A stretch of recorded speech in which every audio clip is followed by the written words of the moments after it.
Kherson has put up with so much. First of all, it was invaded by the Russians, taken over by the Russian military. There's been constant bombing. When they retook Kherson city and part of Kherson region just at the end of last year in November, they thought perhaps they could get their lives back together again.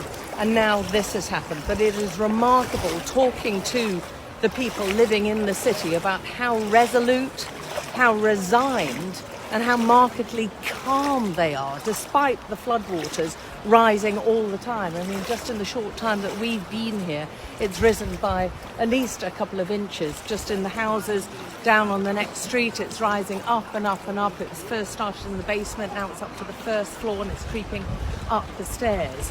President Zelensky has called this an act of ecocide because not only has it caused a huge humanitarian crisis, as he described it, but it's also going to have a long-term impact, he says, on the environment around this area, as well as the impact it's going to have because that dam, which has now been breached, the reservoir supplied millions with drinking water. It was used for irrigation. It was used for agricultural land. A lot of the land, they believe, will end up being flooded. And remember, the water is still rising all the time. He called an emergency National Security Council meeting.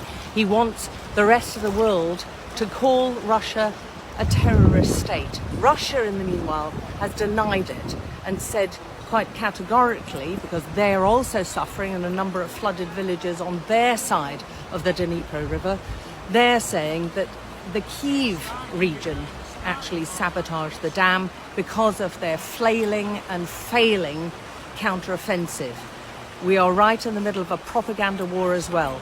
The key question is who is going to suffer most from this and who is going to gain most from this. And at the moment, most experts and most military analysts are suggesting Ukraine's the one that's suffering most, and Ukraine's the one which is going to have its counteroffensive plans affected by this key destruction. Whatever it is, under international laws, a violation of those laws set up to be enacted and protect civilians during wartime.